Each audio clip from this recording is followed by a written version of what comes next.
अस्सलाम वालेकुम दोस्तों।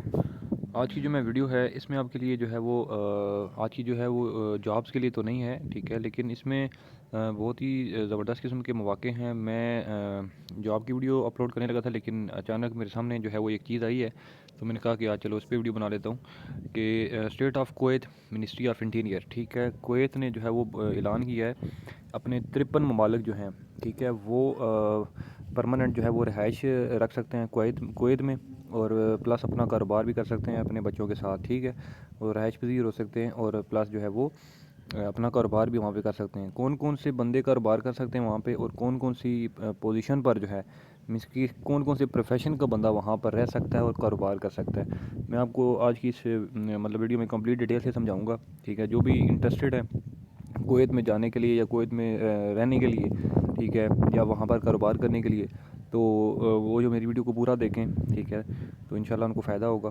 तो वीडियो की तरफ जाने से पहले एक छोटी सी रिक्वेस्ट करता चलूँगा कि जो भी फ्रेंड्स मेरे चैनल पर नए हैं वो मेरा चैनल लाजमी सब्सक्राइब कर दें, बेल आइकन भी प्रेस कर दें, ताकि जो आने वाली मेरी वीडियो है उसका नोटिफिकेशन आपको आसानी से मिलता रहे। तो चलते हैं जी, शुरू करते हैं अपनी वीडियो।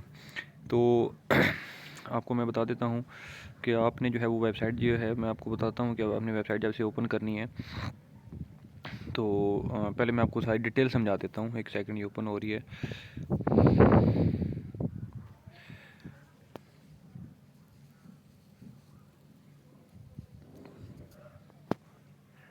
असल में थोड़ा सा मेरा नेट स्लो है। अच्छा, तो ये डिटेल आ गई है जी, e visa application rules and regulations, ठीक है। The state of Kuwait represented by the ministry of interior is presenting an e visa issuing service visitor to Kuwait में issue a visiting visa using this site, ठीक है। अच्छा, अब आप ये नीचे पढ़ सकते हैं कि लिखा हुआ है कि the following nationalities are allowed to use the e visa system, ठीक है। ई वीज़ा का मतलब आपको पता है कि आप घर बैठे ऑनलाइन अप्लाई कर सकते हैं, आपको किसी एजेंट की ज़रूरत नहीं है, किसी एजेंसी की ज़रूरत नहीं है, आप घर बैठे इसको अप्लाई कर सकते हैं।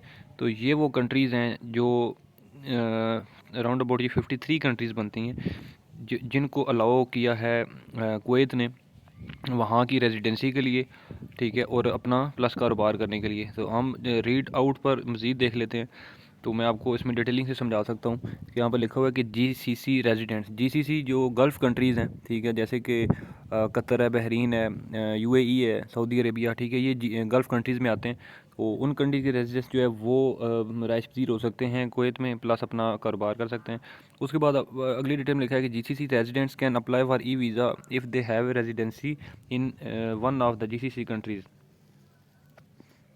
यहाँ पर उन्होंने कंट्रीज़ नेम भी लिख दिए हैं कि Saudi Arabia, Bahrain, Qatar, United Arab Emirates, Oman, ठीक है। उसके बाद the validity of the GCC residency must exceed 6 months when applying for e visa.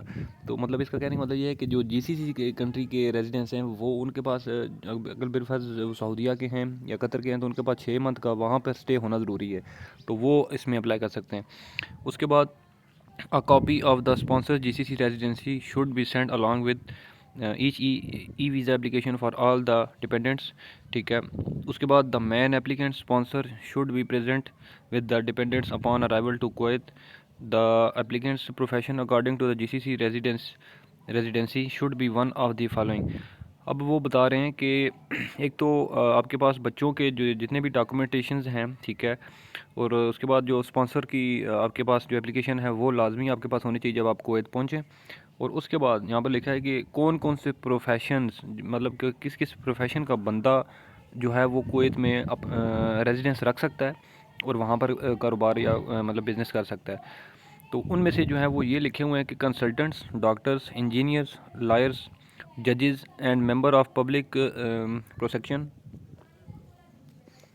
उसके बाद यूनिवर्सिटी टीचर्स, उसके बाद press and media staff, pilots, system analyst and computer programs, managers, businessman, diplomatic crops, university graduates, honours, managers and representatives of commercial companies and establishments, ठीक है।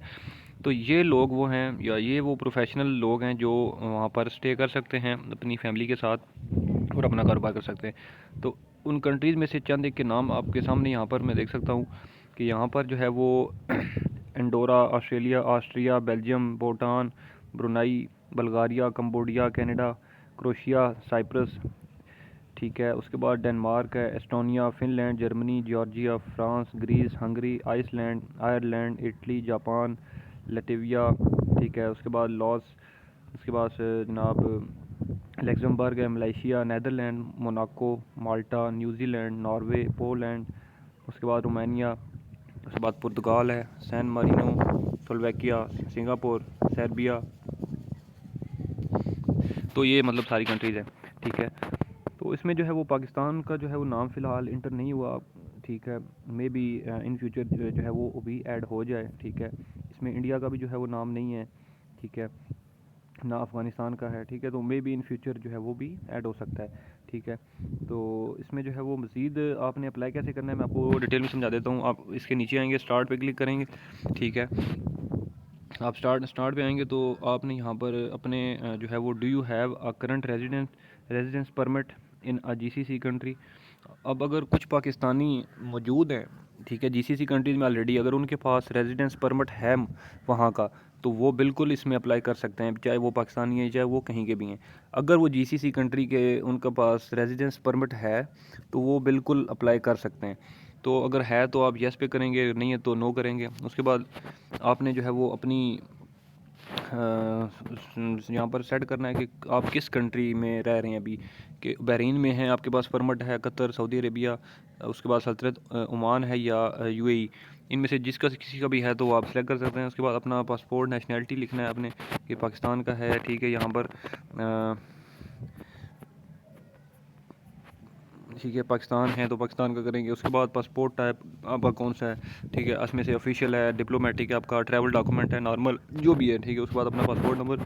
उसके बाद have you visited और have a residence in Kuwait before, अगर आपके पास पहले residence है Kuwait में या नहीं है तो भी आप यस नो कर सकते हैं। उसके बाद अपना ईमेल एड्रेस लिखेंगे, एग्री करेंगे और ये टेक्स्ट लिखेंगे और नेक्स्ट करेंगे। तो इस तरह से अपनी कंप्लीट डिटेलिंग जो है वो आपने इस तरह से देनी है। तो इसमें जो है वो प्रॉपर उन्होंने जो है वो पाकिस्तान से डायरेक्ट जो है वो मतलब आप अप्लाई नहीं कर सकते। अगर आप ऑलरेडी किसी कंट्रीज़ में मौजूद हैं, जैसे कि जिन कंट्रीज़ के नाम मेंशन किए हैं इन्होंने, 53 कंट्रीज़ हैं।